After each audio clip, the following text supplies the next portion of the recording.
Hello out there, YouTube. This is Big Rich in the Silicon Valley, Northern California, natural home of the Sasquatch. Over here today to talk to you about fitting this heat sink onto the Losi Mini 8T. I've got a couple of them here running Vilenion 380 motors. This one's got the VXL 3M ESC and the Vilenion motor.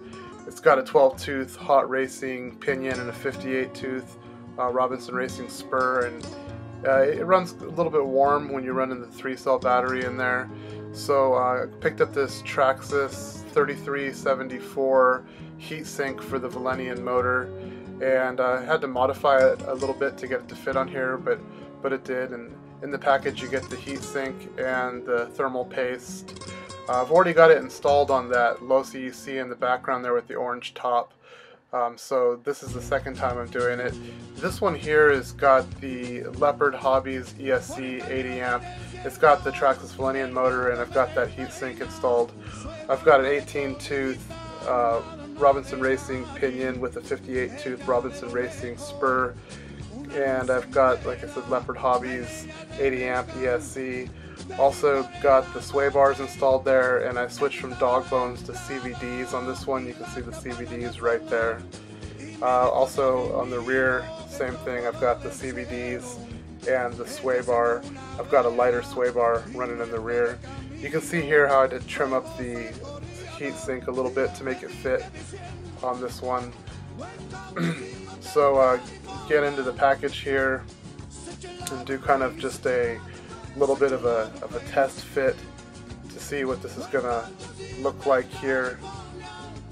And there's a little chassis screw down there that you kind of have to work around, but I can see that there's one of those fins there is gonna be blocked by the chassis brace, so I'm taking the 4 screws out there. And if you've got the guard on, you're gonna need to take those 2 screws out as well. I don't run the guard on my Mini 8s, and so it gives me the clearance I need in order to get that heatsink installed.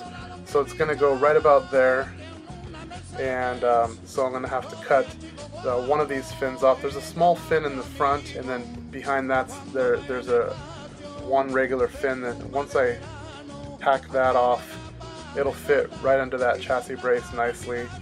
So I'm going to show you how it looks on this one.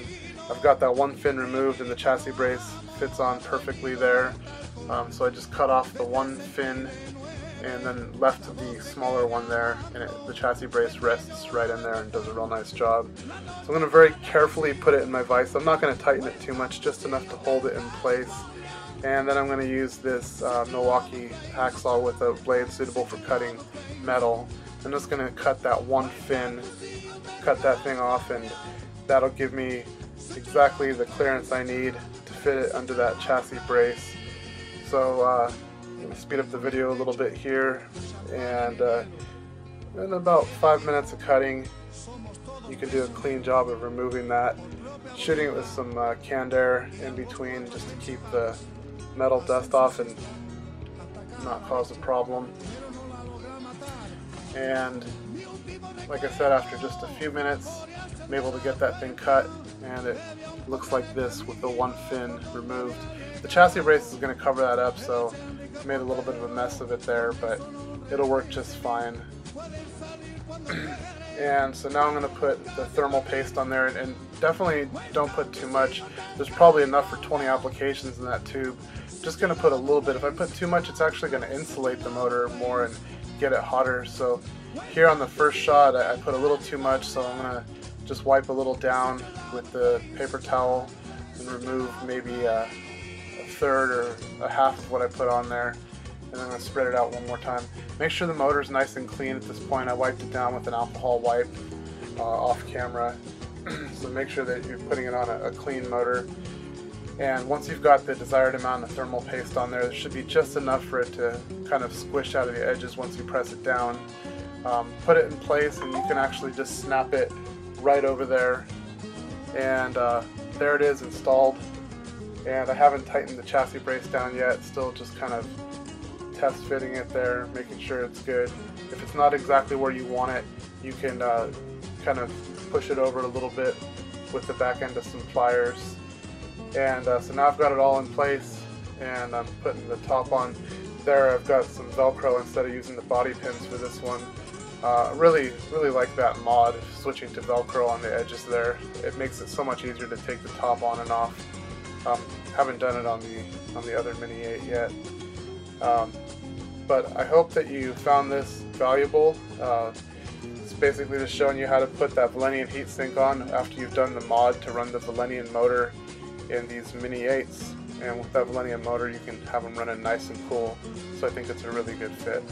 I should also mention that you can also run the cover over the pinion and spurs with this heatsink. It does clear. I just choose not to because I noticed that it does trap a lot of dirt in there. If it'd be helpful for you to see a video of how I installed the CVDs or the sway bar on the Mini 8T, leave a comment and let me know, and I can create a future video for that. So this is Rich, signing off. See ya, YouTube.